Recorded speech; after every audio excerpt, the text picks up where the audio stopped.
کہ اس کے اندر سے پانی کے جو نیچرل جانے کا راستہ تھا وہ سارے راستے ختم ہو گئے ہیں. تو وہ پانی کہاں سے گزرنا ہے؟ کہیں سے گزرنا ہے. وہ جو کلام کے اندر ایک بالکل دریا کے سینٹر میں ایک بہت بڑا ہوٹل بنا ہوا تھا, ہنی مون ہوٹل یا مونسون ہوٹل, پتہ نہیں مجھے ایگزیکٹلی نام نہیں ہے, وہ سارا اب اس طرح کی انکروچمنٹ کی گئی ہیں.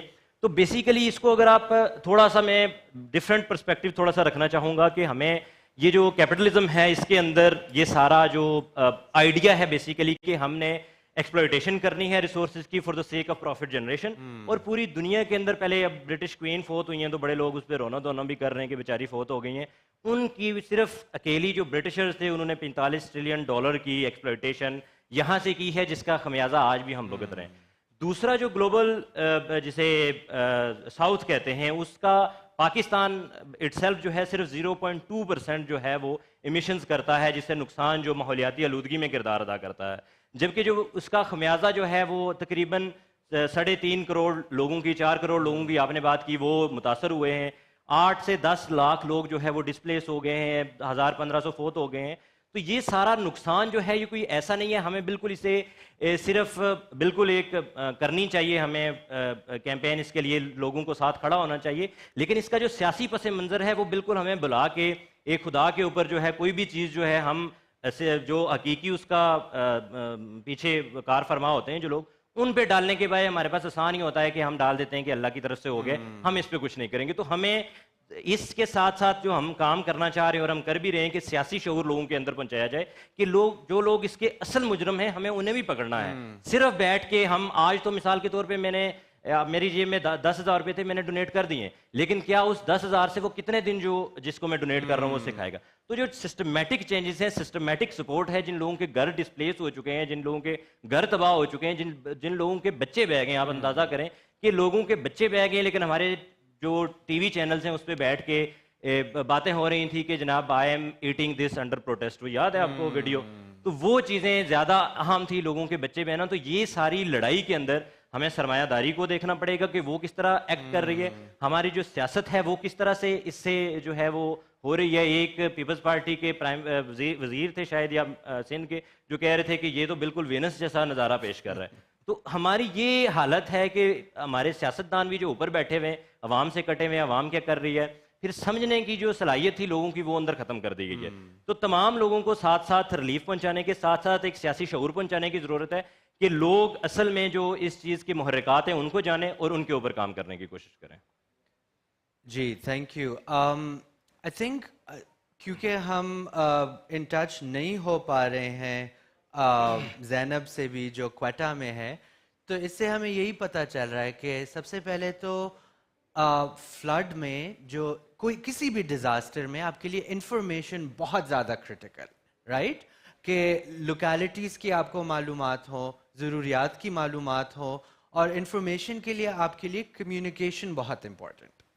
لیکن اگر آپ کمیونیکیٹ نہیں کر پا رہے ہیں تو آپ کو کیسے پتہ چلے گا کہ آپ نے کہاں پہنچنا ہے؟ ابھی ہم زینب کے ساتھ کمیونیکیٹ نہیں کر پا رہے ہیں کیونکہ وہاں پہ انٹرنیٹ اور سگنلز کا مسئلہ ہے. تو یہ ایک انفراسٹرکچرل بھی ہمیں ایشوز نظر آ رہے ہیں. اور پھر جیسے آپ نے کہا کہ اس کا امپیکٹ جو ہے فلڈز کا, وہ سب سے جو غریب طبقہ ہے ان پہ سب سے زیادہ ہے.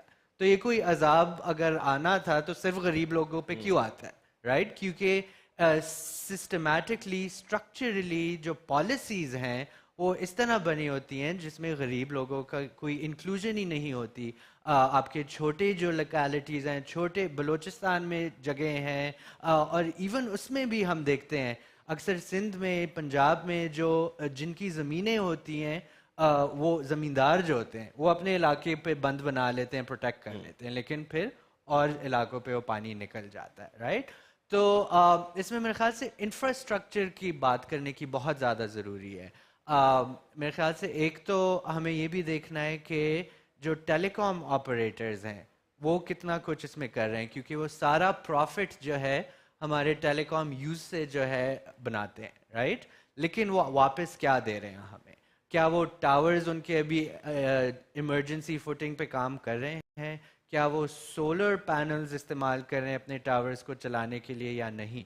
کیونکہ اگر ہم کمیونیکیٹ نہیں کر پا رہے جو امپیکٹڈ کمیونٹیز ہیں تو انہیں پھر ہیلپ ہم کس طرح بھیجیں؟ So I think that's one critical aspect of this that